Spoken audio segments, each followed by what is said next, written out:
Hey everyone, so today we're going to be going over part 5 of the City of Smithville project. And basically what that encompasses is just going and closing all the temporary accounts and allocating it to the respective fund balances. So to start off, you're going to go to pre-closing trial balance for 2020 in the government-wide activities. And you're going to see all of the temporary accounts that you need to close out. Program revenues, general revenues, and expenses. And here's all the balances you need to create the adjusting entries. As you can see, we did that right here. And then the difference is going to be allocated to net position unrestricted.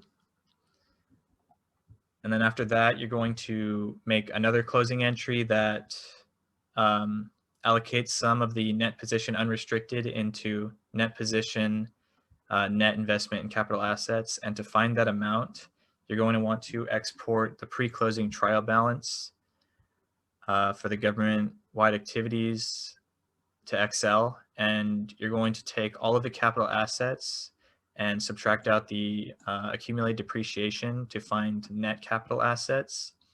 And then we're going to take the related debt and subtract that out as well to find current net position in investments or investments in capital assets.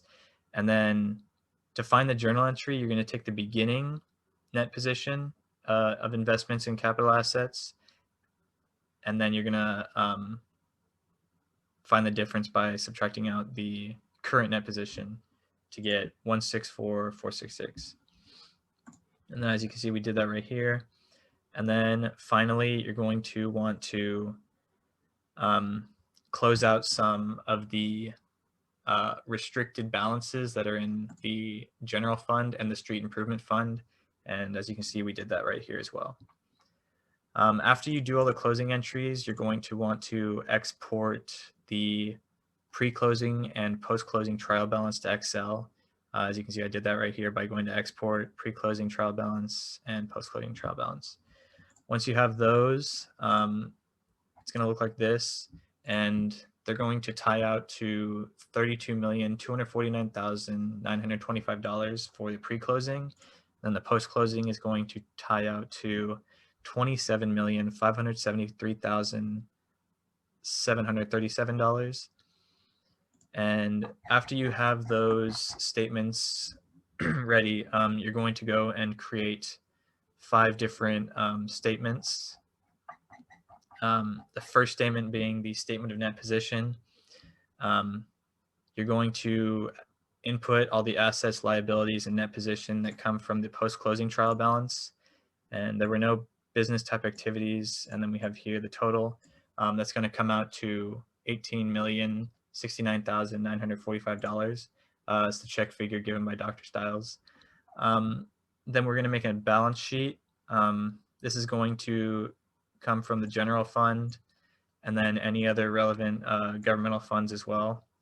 So you have assets, liabilities, deferred inflow of resources and fund balances, and you're going to get total fund balance for assets of $1,040,412, and it's going to tie out to the liabilities for the same number. After that, we're going to go on to statement of revenues, expenditures, and changes in fund balance. To get these figures right here, you're going to want to go into the City of Smithville project and go to the general fund and export the pre-closing subsidiary ledger. After you do that, you're going to get something that looks like this, and you're going to get a statement like this, and it's going to give you the actual revenues and the actual expenditures for the year. And those are just going to go in here right into the statement. And here you're going to calculate the excess of revenues over expenditures. And then down here we have any inter-fund transfers in or out. And then we have the change in fund balance, which is, since there's no inter-fund transfers in or out, it's just the excess of revenues over expenditures. And then from a previous requirement in the City of Smithville project, we had an interfund transfer in of 17,500.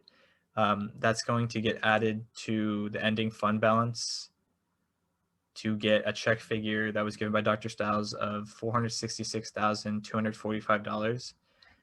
And to find examples of all these statements, if you look in the textbook at illustration 9.3, you're going to get an illustration of the statement of net position that can help you walk you through it.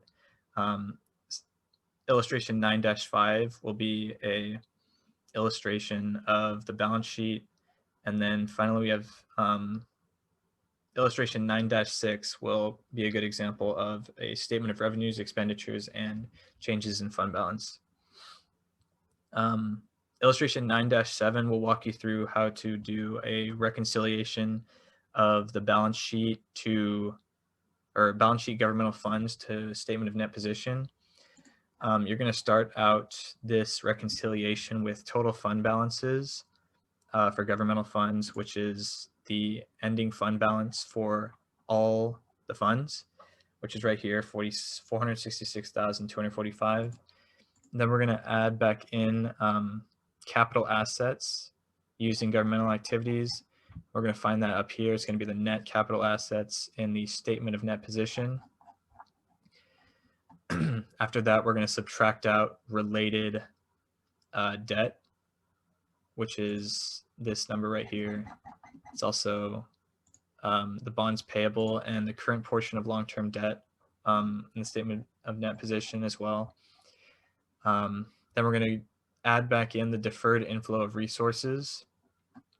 And then finally, we're going to subtract out the accrued interest payable on the bonds to get this net position of governmental activities, which is the same figure as we see up here in the statement of net position, or the total.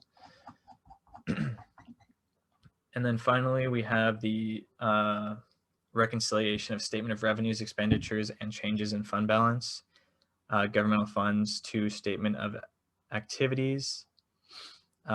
Basically, you're going to start off, also this is illustration 9-8 in the textbook. You're going to start off with net change in fund balances for governmental funds, and that number is going to come from the change or decrease in fund balances. It's going to be these two numbers right here of $43,951, and you're going to start off with that number. And then we have governmental funds of report capital outlays as expenditures.